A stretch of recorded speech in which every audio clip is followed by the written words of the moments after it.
Hello, ladies and gentlemen. Welcome to yet another Industry Insider podcast here on the EKN Radio Network. My name's Rob Howden. We are now in the 2019 season. This is podcast number 3 overall for the year. We are aiming for 100 total podcasts this season. We're off to a good start so far. Today, my guest from the SimCraft 24 Hours of Orlando, TJ Halsema. It is the Industry Insider, episode number 16. And if you're listening to EKN Radio, thank you so much. Whether you're tuned into the EKN Radio Network app that you've downloaded through iTunes or Google Play for your mobile device, or maybe you're just swiping up off our Instagram feed, or you're actually at ekartingnews.com/radio. We do appreciate it. Of course, you could be listening as well in podcast form. All our shows here on EKN Radio come first on the network, our 24/7 streaming karting network. Then we put them on the podcast.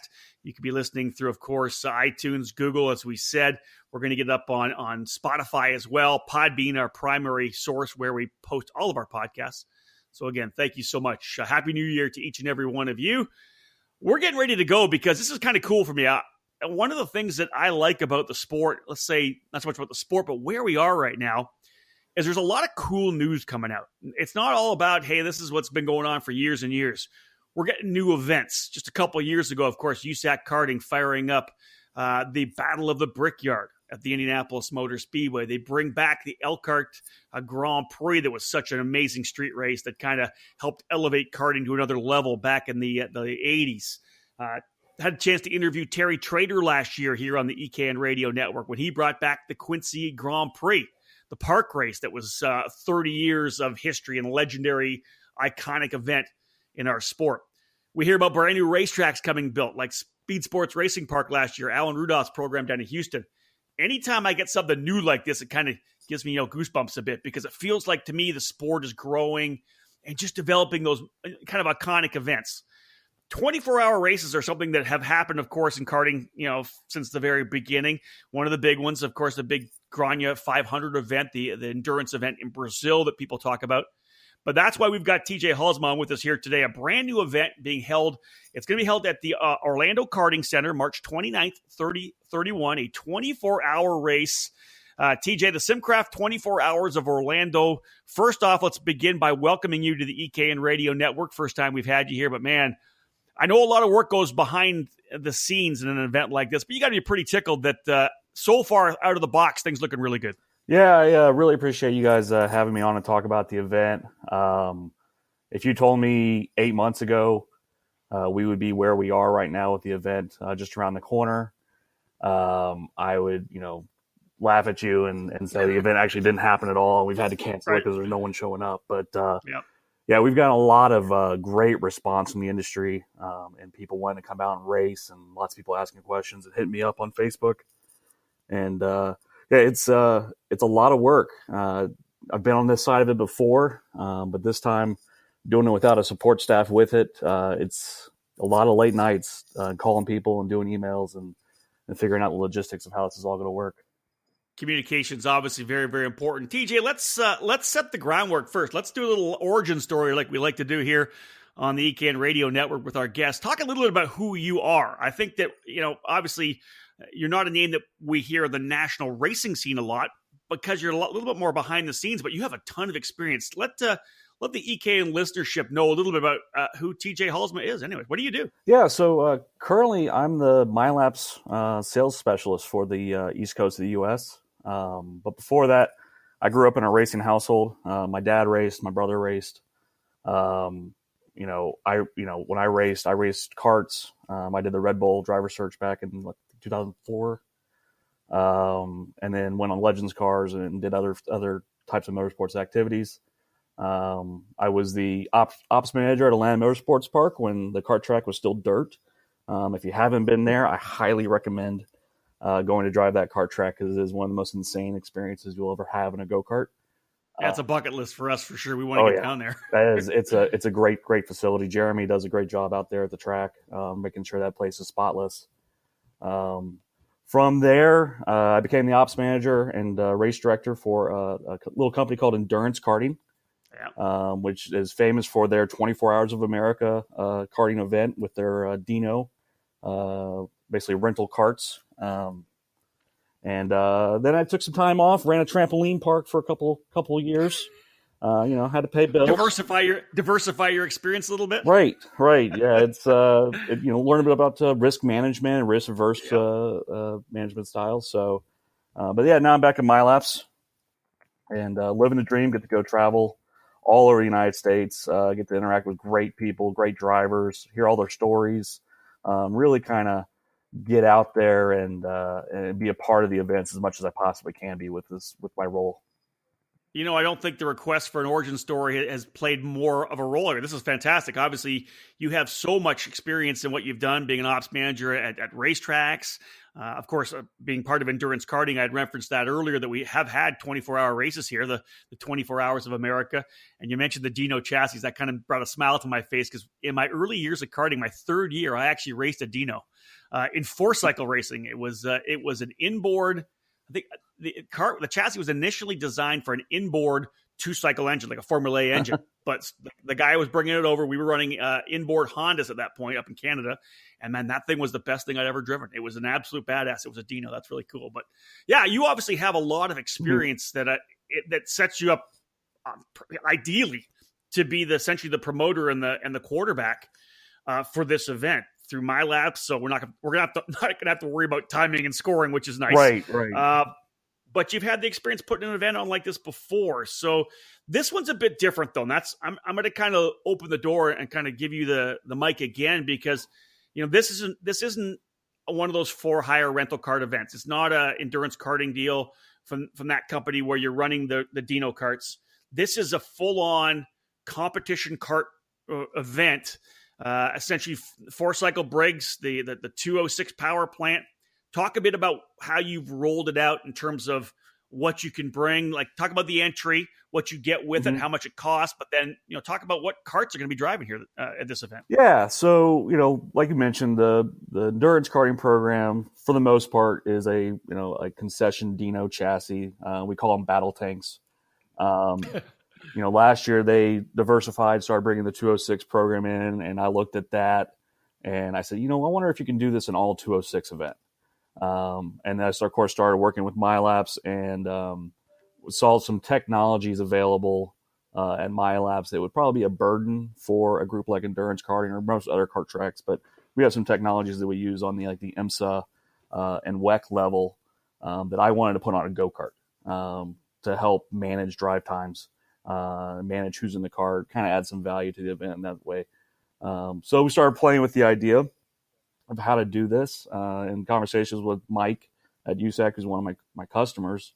We were taking around. Yeah, we'll talk about USAC at one point for sure, but continue. Yeah. And we figured out, all right, let's do a bring your own kart event, and then further fleshing it out, we decided that it might still be good to have some kind of hire kart available, and we got talking to tracks and figuring out who we can work with a importer there at the track. We started calling places like Speed Sports, tracks like Newcastle, trying to figure it out. And we ended up coming up with Orlando Kart Center because Andre's relationship with OTK. And so we now have a hire kart option through Tony Kart as well. And so just to kind of reiterate there, this program is going to be designed where you can bring your own kart. Because obviously you're going to get to the point where the Briggs 206 engine is going to be included in the entry fee. When you enter, you get tires and you get your engine from the event itself. So you can bring your own kart, whatever chassis you want. You can have, you got whatever machine you want to bring. But you also have, it's not an arrive and drive, but you can come in and rent a kart essentially. But you get to keep that kart. I think that's a possibility, right? Is that set up that way? It's a possibility post-event. You can take that kart home with you. It's a brand new kart, so it'd be like buying a car off the shelf, going racing for a year's worth of racing in an afternoon, and then taking the kart home at the end of it. But yeah, so I mean, what we really tried to work on having was an equal playing field. And if you let everyone bring their engines in, everyone's going to go to their engine guy and they're going to put a whole lot of work into the engine. And that's not what we were looking to do. So we decided that, we would go out as the promoter of the event, buy the engines, buy the fuel, buy the tires, and then do an engine draw. So it'll be a pill draw that afternoon before the first practice where you'll walk up as the team captain and you'll draw a pill and that's your engine. All the engines, of course, will be teched by USAC. And that way there's a lot of, equal playing field for everyone.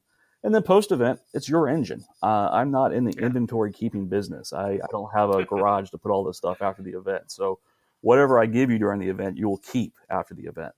So it's a big deal. I mean, if you have these tires left over, you get to keep them.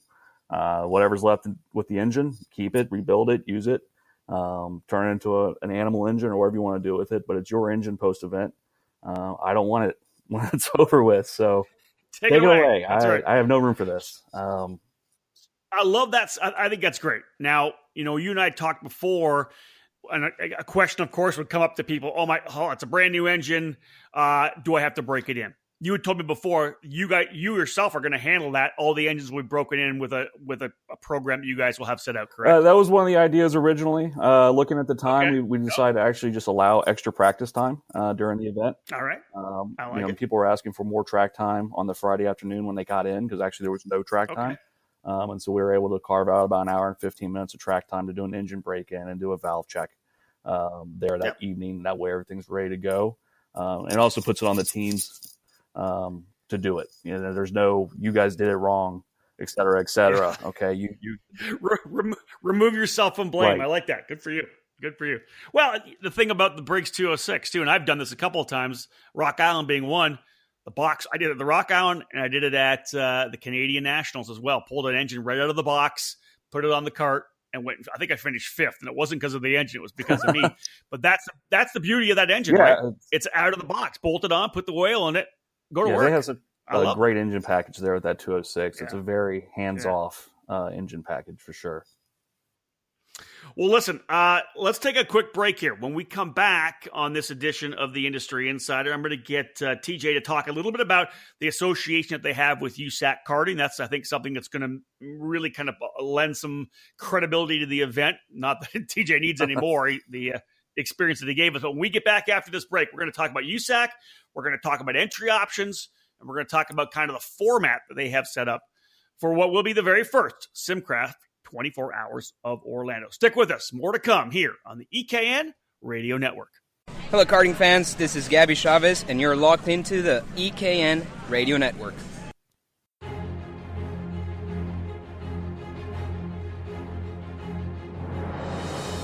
Le Mans, Daytona, Sebring, the most legendary endurance races in the world, where man and machine push the limits of physics in an attempt to beat their competition and the clock.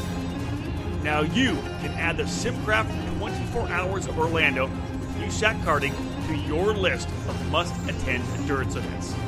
This brand new 24-hour endurance race is taking place on March 29th to 31st at the Orlando Karting Center in Florida.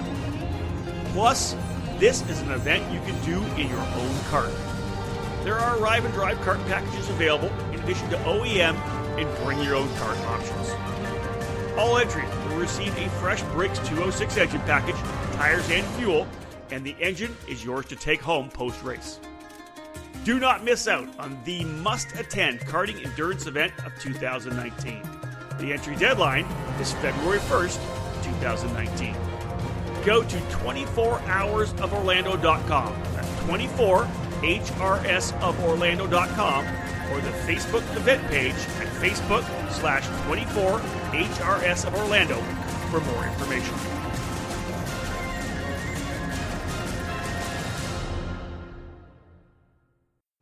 For over a century, Briggs & Stratton has had a commitment and passion for racing. It's a DNA found in every engine we build today. So whether you kart race, Baja, race quarter midgets, or believe that dirt and snow are just God's way of adding to the challenge, the dedicated spirit of every Briggs & Stratton employee stands at the fence waiting for the green flag to drop. Briggs & Stratton Racing. What powers you? The new year is upon us, and the Challenge of the Americas is the place to kick off 2019 as the premier winter karting series on the left coast.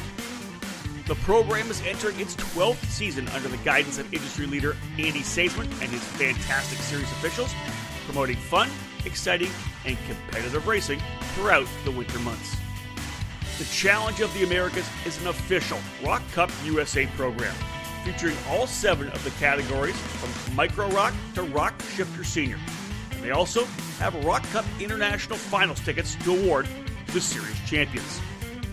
Add in the new Tag 100cc Senior and Masters classes, all utilizing the Bridgestone tire, and the season is sure to be an exciting one. Prizes are awarded each weekend, along with entries to the Rock the Rio event in Las Vegas at the end of October. The series begins at Cal Speed Karting Center on February 8th, 9th, and 10th, before heading to Arizona and the Musselman Honda Circuit in Tucson on March 8th, 9th, and 10th as well. The championships will be decided once again as the program heads north to the Sim Raceway Performance Karting Center in Sonoma on April 5th, 6th, and 7th. Head over to challengekarting.com to learn more and to register today for the opening round for the entire series. It's time, the Challenge of the Americas, so let's rock. Hello, karting fans. This is Andy Saisman, and you are locked in to the EKN Radio Network.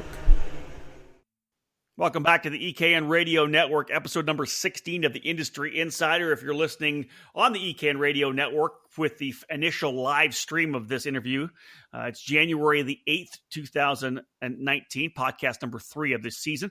TJ Halsema from the SimCraft 24 Hours of Orlando joining me, a brand new 24-hour race, full-on race carts, bring your own or rent one. 206 power plants included in the entry. I love this program. I wish I could go. We actually have another event that weekend. All right, TJ, let's talk format. Everybody's going to have an idea what's happening. With this podcast, we're trying to educate the EKN community as quickly as possible, right? Let's bring them up to speed. So how's the weekend going to work? Let's talk about that first, Friday, Saturday, Sunday. Let's talk about how that's going to work. Then you can talk about this is how we're going to qualify. Here's the way the race is going to be run. Here's some cool stuff for the starts. Here's how we're going to do pit stops. Let's give me some information on exactly how this whole event's going to run over the 3 days. Yeah, certainly. So, Friday afternoon, you can come start setting up your pit spot. We have 8 by 12-foot pit spots for all the teams to register underneath the garage awnings there at OKC. Around in the afternoon, we'll do the engine draw for those teams, all the teams there in the field, and then drivers meeting. Then, of course, going straight into the engine break-in and extra practice session that evening. Saturday is going to be a full throttle go type day. From the moment the garage is open in the morning, we'll have a team captain meeting with the stewards, and then team practice will begin, which is an extra 2 hours of practice around 10 o'clock in the morning. Yep. And directly preceding it, this is something that I continued on from with our time at endurance karting, was that team practice directly rolls into qualifying. Yeah, I like that. So the last 20 minutes is, you put your driver in that you want to qualify that kart and you go for it. Everyone in qualifying has to scale out when they come off the track. So they do have to meet a minimum weight requirement. I believe we have it set at 360 pounds for the event this year. Okay. So when they come off the track, you have to be at weight. If you're not at weight, your times are disallowed. It's not a matter of taking the second slowest speed or the third slowest lap. It's, your laps are thrown out and you're starting at the back unless you can put a driver out there with the right weight. And then after, 1 or 2 hours after that qualifying session ends, we'll do a race warm-up and then line them up for a Le Mans style race start. That's the classic run across the track and hope you don't get your feet tangled in the pedals type race. That's right. And try to tell these guys it's a 24-hour race. You don't need to race the opening lap. Yeah, right? Roger Penske's not there to sign you to a contract, so take it easy. You got plenty of track time.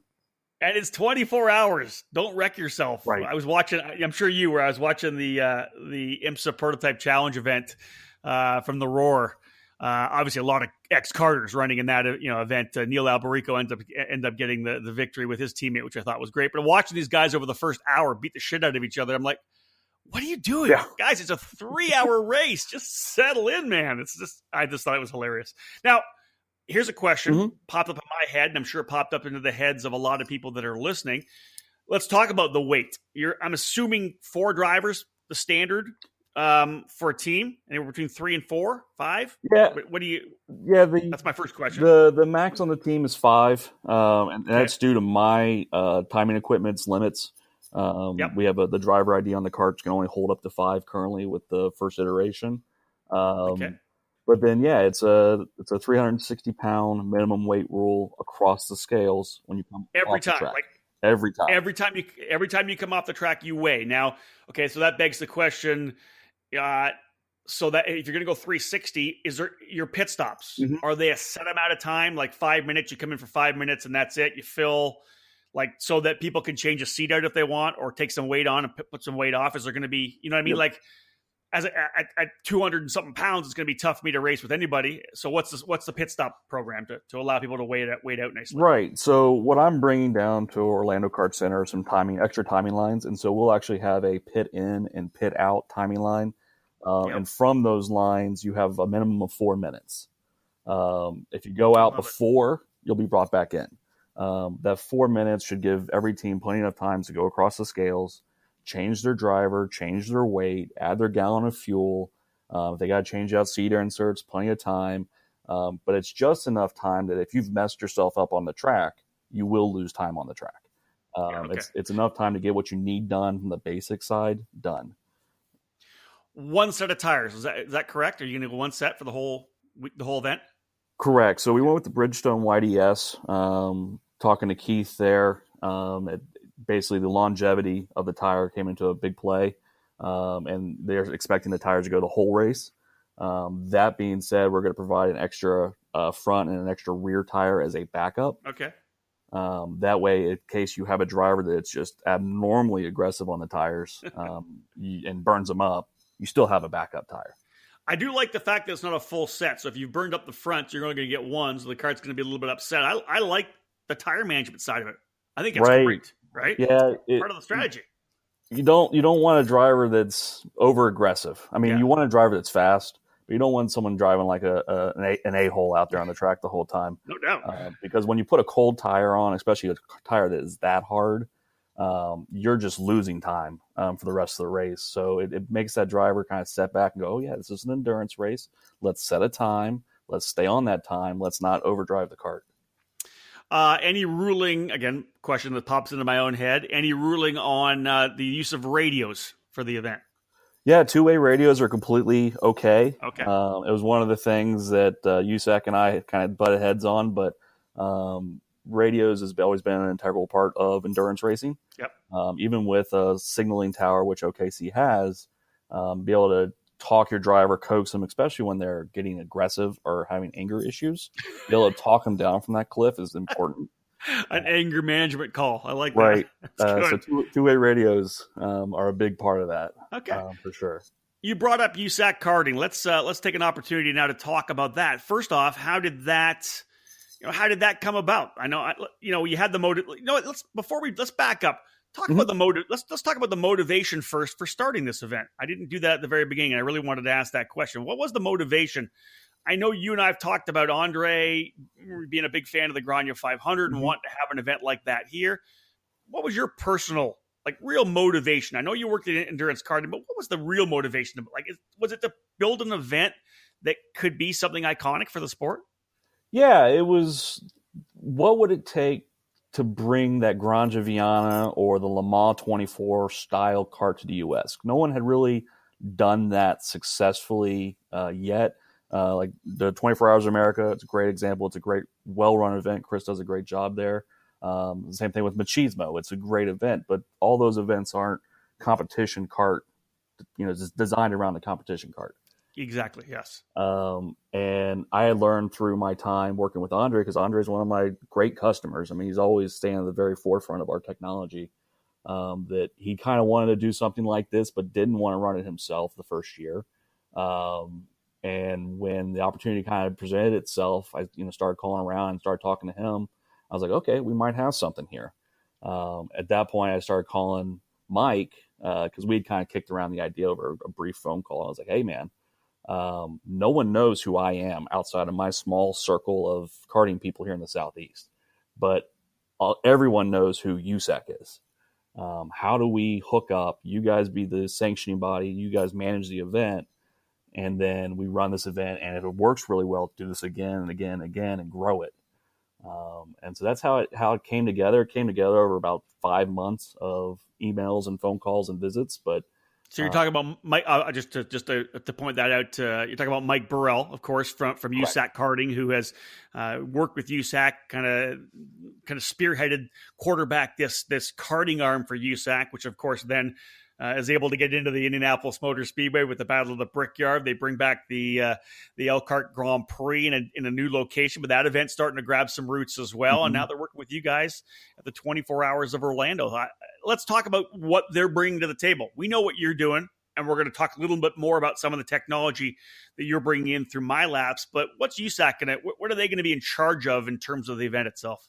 So they're bringing down basically a full event management team. So it's Rick Folks, Jason Burgess, one or two tech individuals to make sure that teams are staying within the rules. Some scale guys, and then also flagging corner marshal support. And so they're bringing it all down. That's great. They're bringing it down, and it takes a huge load off of my mind, because I know they'll do a great job. I saw how they worked at Brickyard last year. That event was very well run. By taking that burden away from me, I can focus on getting more entries for the event. Speaking with TJ Halsema here on the EKN Radio Network, the essentially promoter of the new SimCraft 24 Hours of Orlando, an awesome 24-hour event planned for March the 29th to 30th at the Orlando Karting Center.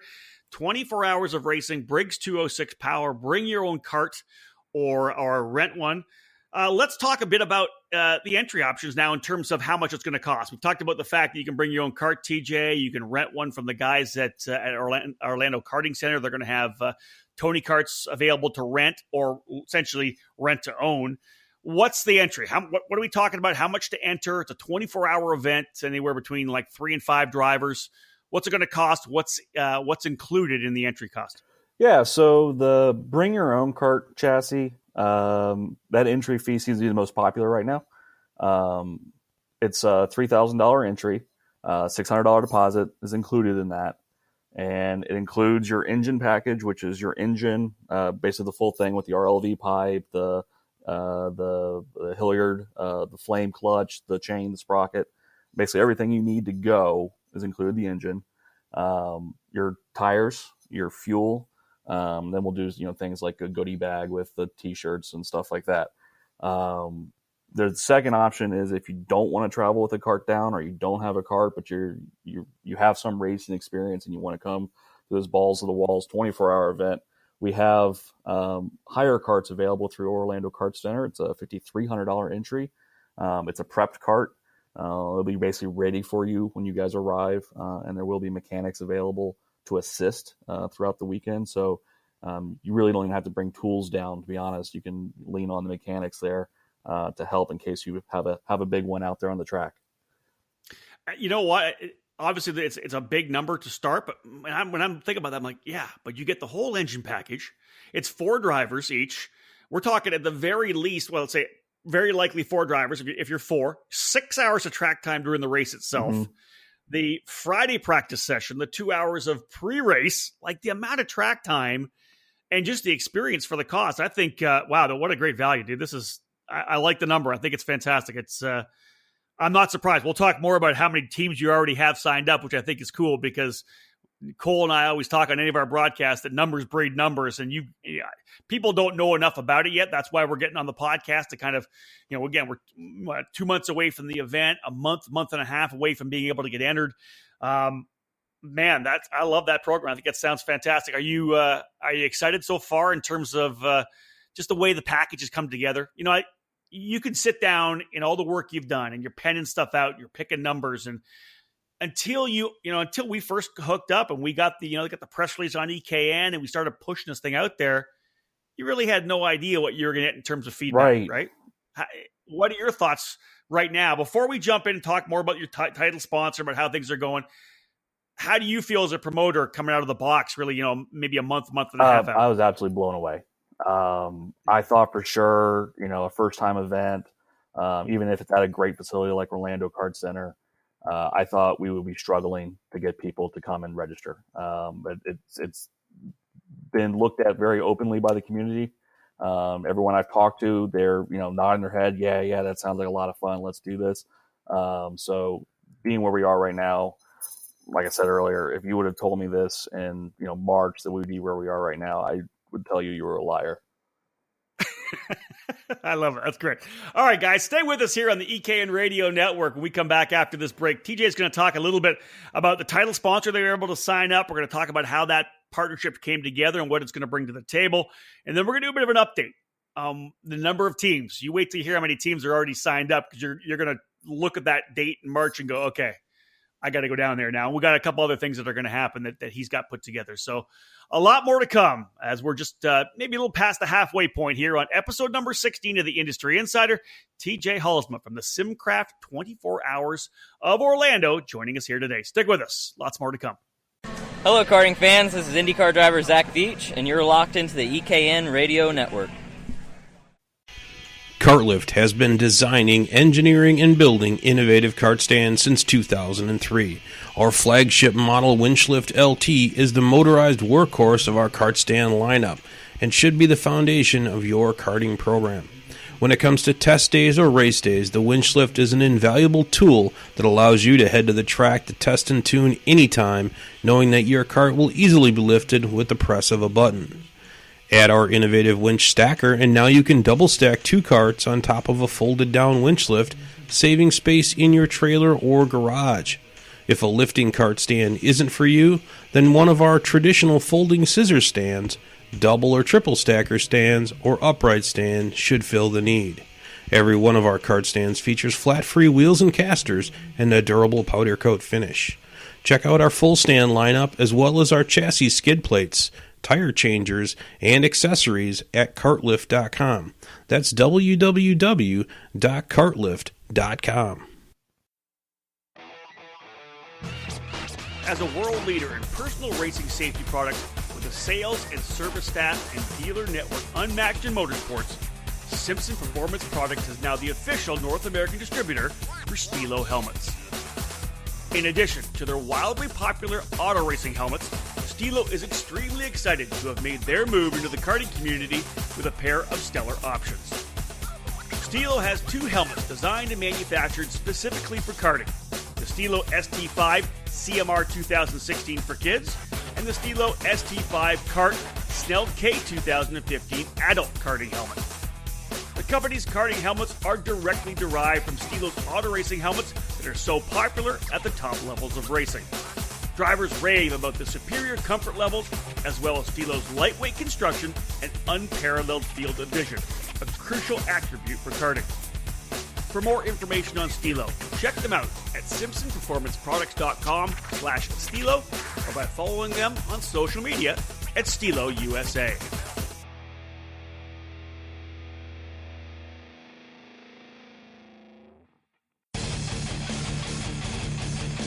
In a sport where the difference between winning and losing is measured in hundredths of a second, you can't afford to leave anything on the table. You invest in the best equipment, the latest components, and top-of-the-line data acquisition systems. Anything to find one more tenth, right? I'll tell you right now, the best investment you could ever make is in yourself. If you want to improve your results, it's time for professional instruction and coaching at the Alan Rudolph Racing Academy.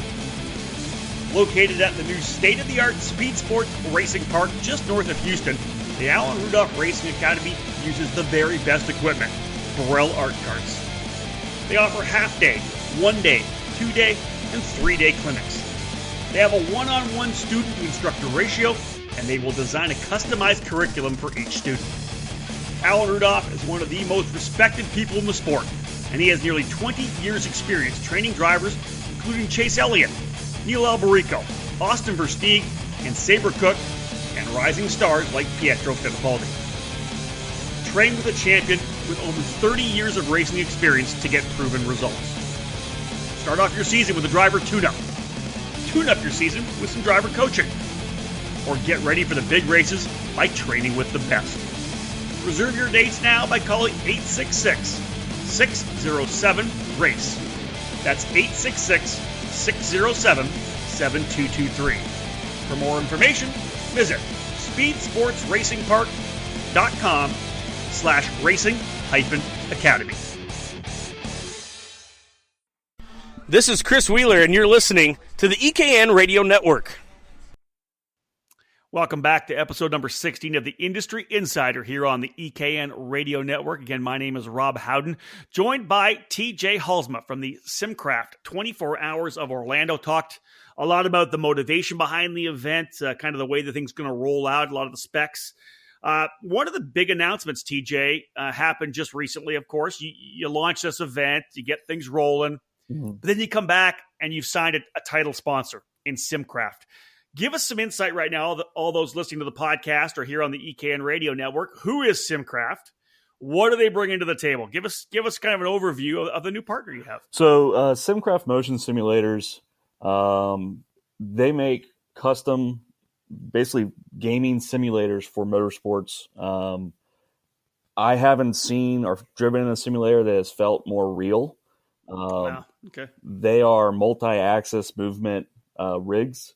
They can go all the way from just a simple yaw machine to, 4, 5, 6 axes of movement. And when you couple that with VR, outside of not hurting yourself when you crash, it's very close to it's the real thing. And I've known the guys there for a while. They demoed a rig of theirs at my trampoline park. So that's where my friendship with them began. They're actually based here in Atlanta. And they have a great relationship with those in motorsports already. So it kind of seemed like a no-brainer. Let's get them to come out. Let's get them to put some of their pro drivers in a kart to come race against and have that great synergy between the two of us. Well, yeah, I love the fact if are they gonna put at least one of their simulators trackside for people to test out throughout the weekend? Correct. They're going to bring one down, at least one. Yep. They might bring down a yaw machine too, which is probably better for karters. You can put your kart chassis on the yaw machine, and really, yeah, they have a lot of flexibility in what they can do for you. If you have an old Formula Mazda tub, they can make a rig for that Formula Mazda tub, so they can do a lot out of their Atlanta office. Wow, we'll look more about SimCraft. That's pretty cool. Again, just Google them online, folks. You can learn more about them. So that's great. So coming to the event, you got a title sponsor, which is fantastic. All right, let's move now into some updating of what's going on for the event, because I think this is super cool. Let's first start, and I kind of, I teased it early before the break. Let's talk about the number of teams. And let me preface this with the fact that I've been doing this for 25 years now, and there have been some of these endurance events that have come and gone. There's endurance events that have come 10,000 to win, and then not enough guys show up and they forfeit the money. I remember one started and I think they only had like 6 or 7 teams. I think they actually paid the money up, but nobody came. And you know this, TJ, obviously when you were trying to find a date, there's probably 3 or 4 races every weekend of, all year long somewhere in the country. There's so much racing going on nowadays, so it's hard to find a date. But you guys obviously have found some momentum already. Talk a little bit about pre-entries numbers right now as we turn the clock onto 2019. You guys are rocking already. Yeah. Right now we have 20 deposited entries. Wow. Some of them already paid in full, which is great for me because I go buy the engines and tires and those kind of things. Yep. But yeah, we're at 20 right now. For the first year, we were hoping 20, 25. So in fact, we're already at 20 with a month and a half to go. It's great. Maybe we can get 30. Maybe we can get 35. Maybe you get 40. I want 40. That's 20.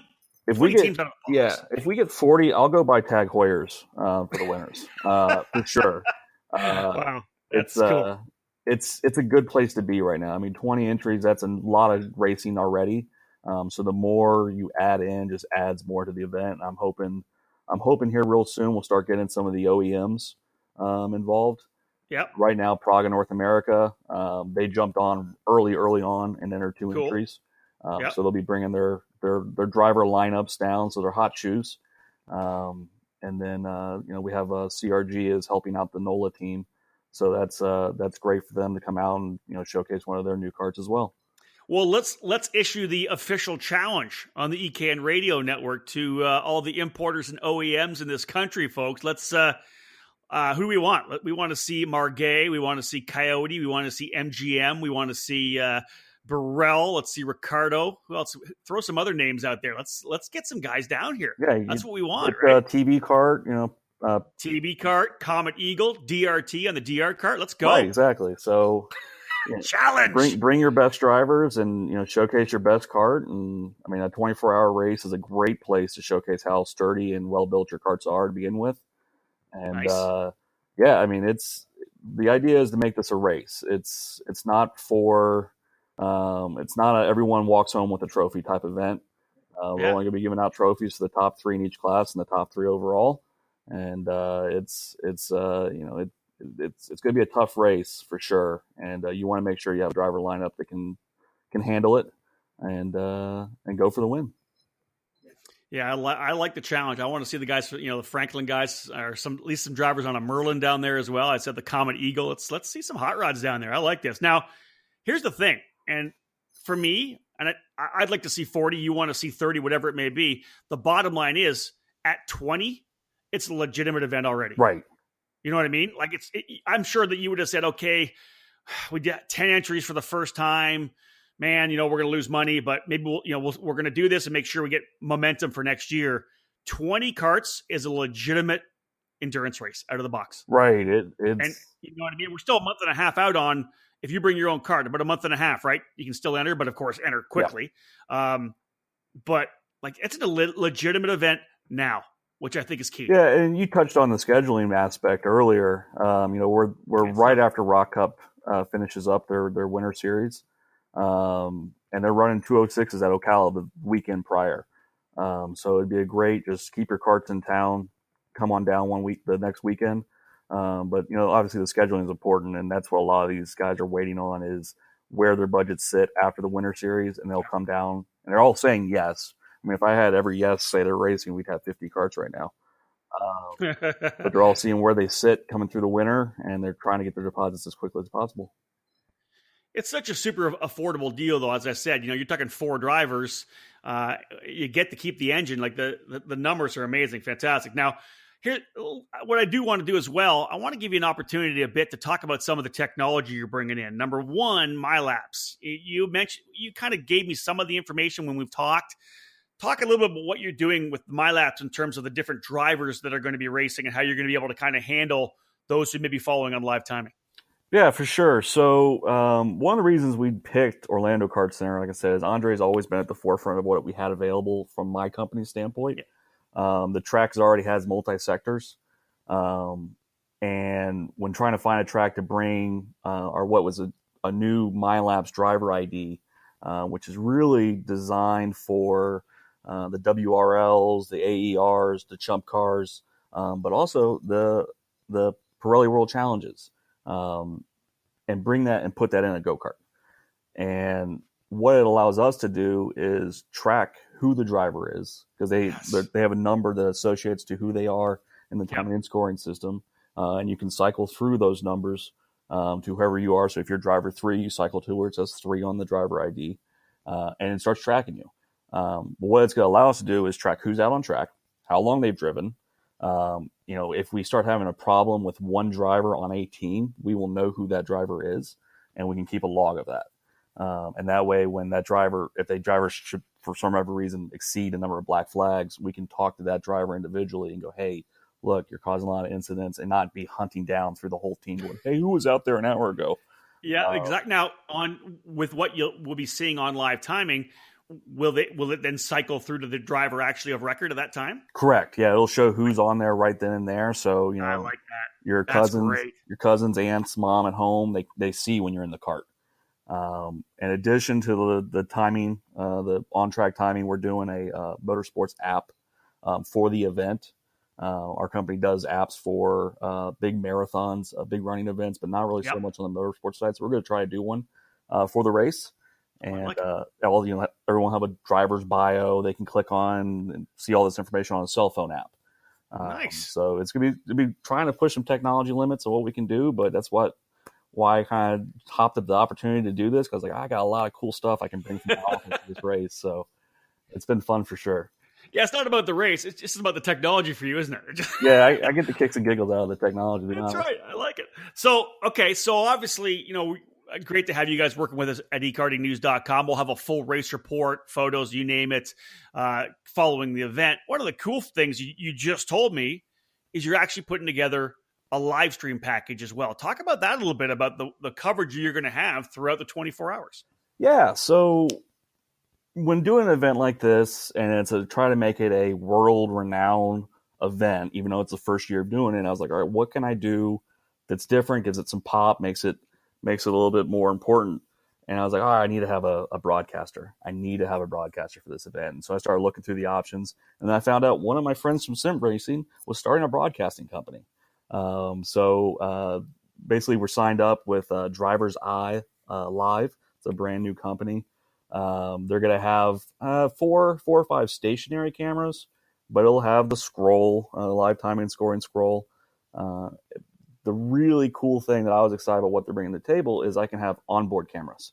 Wow. Utilizing some of the GoPro technology, have some onboard cameras. So SimCraft, for sure, as a title sponsor, will have a onboard camera. So you can ride on board with whoever the pro driver is that SimCraft decides to bring to the lineup.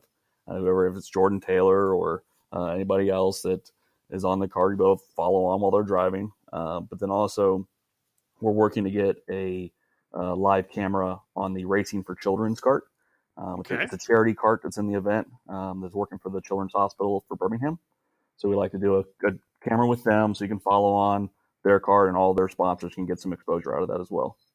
I like that. That's exciting. That's something new. And again, everything you're putting together, every building block that you kind of have put into place is all about trying to turn this race into like one of the iconic annual events. We've got the Supernats, we've got Rock Island Grand Prix, Streets of Lancaster starting to get that way, the Battle of the Brickyard. There's these events that are really starting to come in and be, core events, those iconic events that we're going to have as part of the foundation of the sport. And I think you're definitely on the right track right now with the SimCraft 24 Hours of Orlando. I'm excited to see who you get. It's 20 teams so far, and as I said, numbers breed numbers. Now, anybody who's going to enter now are like, you know what, this is I know I'm going to be racing against a bunch of dudes. There's going to be a lot of guys on this racetrack. This sounds like it's going to be a lot of fun. Who do you know who's coming? Is one of the Taylor brothers? Are they going to be there? Are both guys going to come, or what's going to happen? I actually have a meeting with SimCraft here tonight to figure out who they are bringing. We've heard rumors that an old Formula One driver would race, but they haven't confirmed yet. They've just been on the fence. I don't know if they're waiting for 25 entries or 30 entries to come in, but we have stunt drivers out there. There's a team with a stunt driver that works on Butcher Productions Racing. Nice. We got guys coming from New Hampshire, guys coming from Canada, Colorado, and all of them have karting experience, and it's out racing out there with a team builder that they don't know what they're doing out there. Everyone out there has some level of karting experience. Yeah, it sounds like it's going to be a fantastic event. Now, okay, let's jump in real quick here, TJ. If people want to learn more about the 24 Hours of Orlando, give me the whole lineup. Obviously, people are going to want to, go to the website, whatever it may be. Just give me the whole dollop of where they follow on social media. Wrap it up with your phone number and your email. Let's give all the information to make sure that they can get a hold of you. Yeah, so the registration page is orlando24.trackrabbit.com. They're a new registration company that I'm partnered with, and they've been doing a great job. You can find it on the Facebook, the SimCraft 24 Hours of Orlando, and it's hours, which is a HRS. So 24 HRS of Orlando. And if you need to contact me directly, I'd say text me first because the telemarketers are driving me crazy right now. But you can reach me in my cell directly, which is 770-851-8175. And then if you want to email me, it's just TJ Halsema at Gmail, and my last name is Halsema. One thing we'll do for sure, of course, if you're tuning in on the EKN Radio Network, we'll have had this posted up on eKarting News as well. We'll have all the tags in there. You'll be able to just click and head right over to their Facebook page. Give it a follow for sure. I have a feeling this is going to be one of those events that's going to take root very, very quickly. And, you see some of these races where they come out of the box and they've got 100 or whatever it may be, an event 150. Well, the next year it's 200 to 250. I think that the Cup Karts North America event, their Grand National they put on at Newcastle last September, I want to say it was like 150 the first year. They were just over 200 this year. I expect 250 in 2019 when they move to the first week of October. I think that's word of mouth gets going around and people think, things just start to take off. But TJ, 20 teams thus far. Let's remind people. So if you want to rent a cart, I think you told me before we came on here, give me the timeline of when you have. People don't want to miss this. So remember, it's January the 8th. If you're listening to this in podcast form, know that it's the 8th now. So, extrapolate down the line. What are the dates that people need to get entered, especially if they're trying to rent a cart? Yeah. So if you're trying to rent a cart, the first week of February is, almost the drop dead date on that one. Andre's got to do a lot of prep on these carts, and I don't want him scrambling at the last minute. That would be kind of poor as a partner to do that to him. So first week of February, we got to know if you're going to bring, if you're going to hire a cart from them. And then if you're going to bring your cart, just a little bit more flexible in the time frame. But we added absolute last second, the last day of February, if you're going to bring your own cart. All right. What about room for RVs? I would assume we're going to see a couple of RVs down there, or tents with cots, whatever it may be. Is there enough room to roll an RV in there? We're working on the parking situation right now. Orlando right now, there's some semi cabs sitting in half the parking lot. So trying to figure out how we can accommodate RVs. Also, I'm just working on with the Orlando Tourism Board, see if we can get some hotel specials. Great idea. That week's a tough week as we talk about scheduling. That's spring break for a majority of the northern states. So Orlando kind of looks at our event and goes, "That's cool. There's a lot of people coming anyways."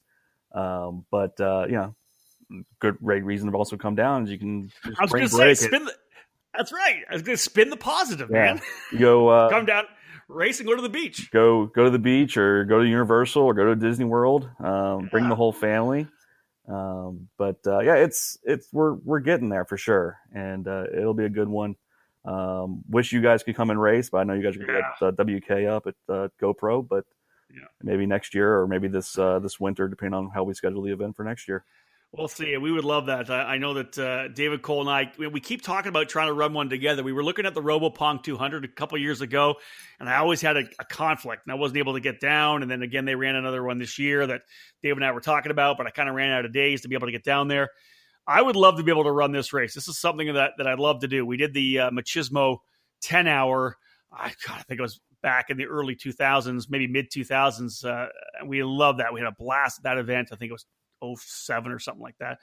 But this would be a lot of fun. Now, final thoughts, TJ. You got to be happy with the way things are going right now. Good numbers. You got a great partner, an awesome venue to be at. You sign a title sponsor that's bringing a team, and there's just a lot of momentum, I think, right now for this event.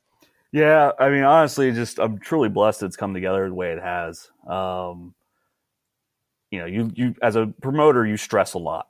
There's a lot of money on the line from your side of it, but to get to where we are and the amount of time, to give you an idea, when we worked at Endurance Karting, 24-hour, we tried to give it at least 10 months of prep time.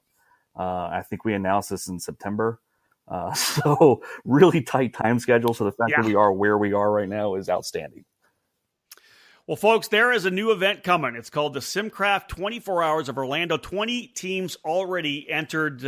Again, March the 29th to 31st, Orlando Karting Center. Bring your own chassis. Bolt on the 206 Briggs power plant that comes with the entry. Set of tires as well. 6 tires in total because there's a front spare and a rear spare.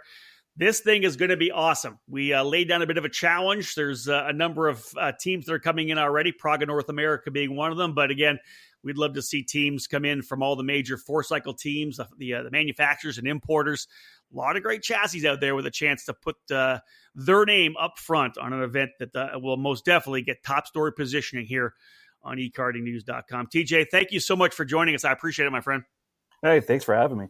Can't wait, folks. I'd love to be down there, but if you have the opening weekend, make sure you do it as well. 20 teams already lined up for the inaugural running of the SimCraft 24 Hours of Orlando, March 29th to 31st, 2019. Great having TJ Halsema with us here. Folks, this is episode number 16 of the Industry Insider. We thank you so much for joining us here on the EKN Radio Network. Of course, the very first stream of every podcast we do, live on the network 24/7. We play it for at least 24 hours to give everybody a chance to tune in. Otherwise, it moves to the podcast on-demand format, Podbean, iTunes, Google Play, and we've added Spotify as well. We want to thank you so much for joining us again, folks. It's been great so far. Third podcast into the 2019 season, well on the way to meet the target of 100. Again, my name is Rob Howden. Thank you so much for joining us on the EKN Radio Network. Bye for now.